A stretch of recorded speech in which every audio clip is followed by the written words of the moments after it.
Georges Ferrand, bonjour. Bonjour. On est heureux d'accueillir le maire du Beaussais à l'Impact. Je suis très heureux d'être dans vos locaux, ça me fait vraiment plaisir pour pouvoir parler de ma commune. Oui, on va en parler, mais d'abord j'aimerais savoir, le Beaussais c'est quoi pour vous? Le Beaussais, je suis déjà à 200% beausaitan, je suis né au Beaussais et pour moi c'est toute ma jeunesse et justement j'ai décidé à ma retraite de m'occuper en plein temps de ma commune en tant que maire. Et j'ai eu la chance d'être élu, bien entendu, par les Beauceitans qui m'ont fait confiance sur les projets que j'ai proposés. Et je pense arriver à terme, en fin de mon mandat, avec tous les projets que j'ai proposés qui seront réalisés. Alors, c'est vrai qu'on voit le Beaussais évoluer, je le connais depuis les années 80, on le voit évoluer dans le bon sens, et on voit un centre-ville qui vit. Exactement, c'était ma devise avec toute mon équipe municipale d'arriver à trouver que le village, fallait qu'il bouge. C'est pour ça que j'ai refusé que d'autres grandes surfaces s'installent, à part les deux grandes qui sont déjà sur place. Je pense que c'est un intérêt pour la population, bien entendu, d'aller faire leurs courses au supermarché, mais en même temps que tous les commerces dans le centre-ville ne ferment pas. Et actuellement, il n'y a pas un beau de commerce qui soit libre actuellement.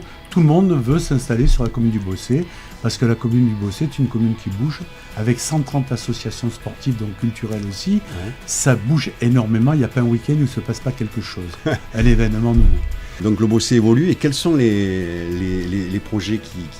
On fait toute la rénovation de la Maison des Arts, qui était un bâtiment très ancien, qui était obligé de fermer, bien entendu, parce qu'il n'était plus aux normes, et on a eu des gros soucis d'affaissement de plancher. Donc ça y est, les travaux ont attaqué depuis le début janvier, et on espère qu'il sera terminé pour le mois de novembre, pour pouvoir faire l'inauguration. Il y aura bibliothèque, médiathèque, salle de réunion et des salles qui seront remises à nos associations, bien entendu, et en plein cœur de la commune. Donc ça, c'est des associations culturelles, voilà, mais il y a aussi les sportives. Et sportives. Alors les sportives, ils ne sont pas laissés sur le côté. Bien entendu, on a fait toute la rénovation du stade de rugby. Ouais. On a revu des aménagements prochains aussi, qui sont aussi dans les tiroirs pour la rénovation du stade de foot, qui est quand même important. Ouais.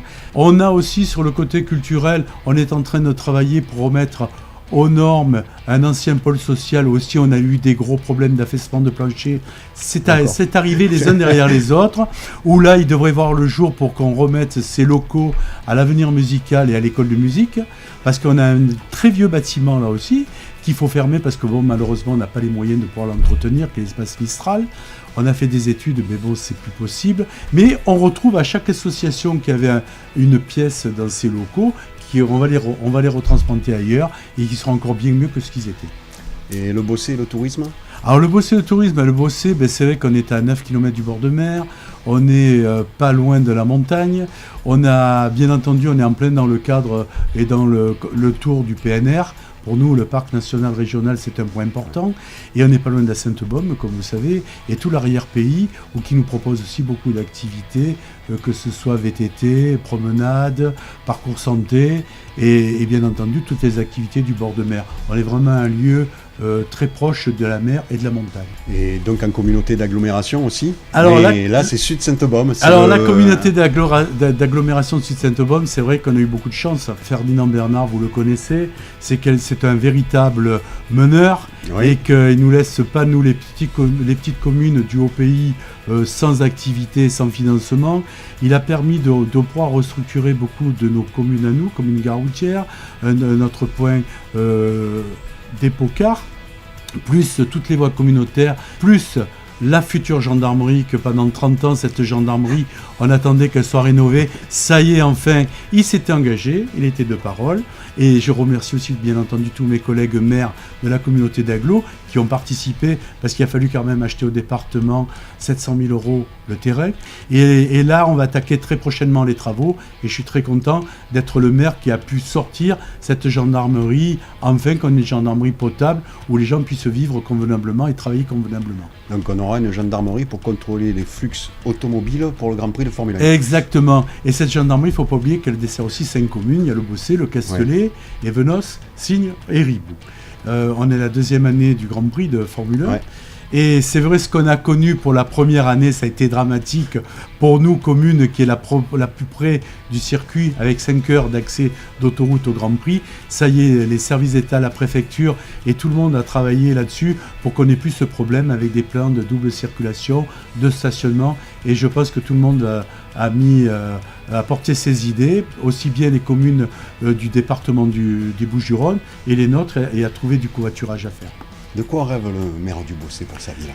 Je rêve de ma commune, qu'elle continue à bien se développer, en harmonie avec une construction qui garde le caractère provençal, qu'on garde bien entendu nos associations, nos festivités. Pour nous, la Saint-Éloi, vous connaissez, oui. C'est la plus belle fête qui est sur la commune, où ce jour-là, tout le monde est costumé, et ça se passe toujours dans une très très bonne ambiance, et on respecte et on garde nos traditions.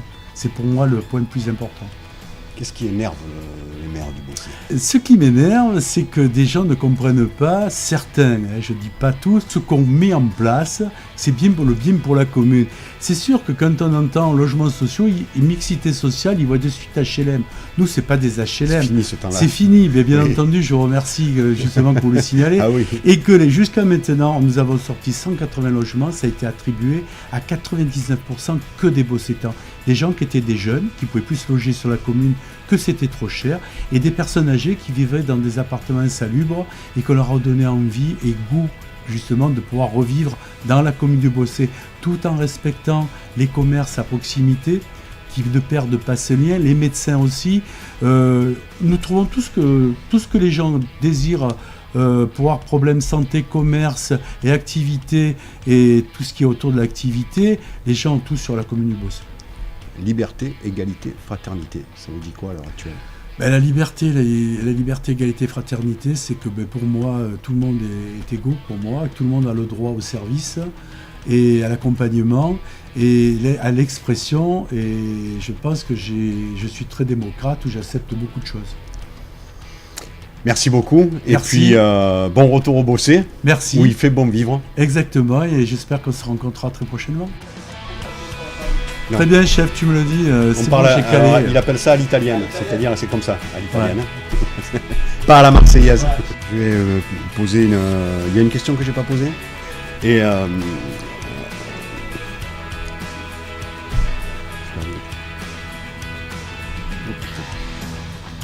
Ah, ça arrive. Je reviens, ouais, j'arrive.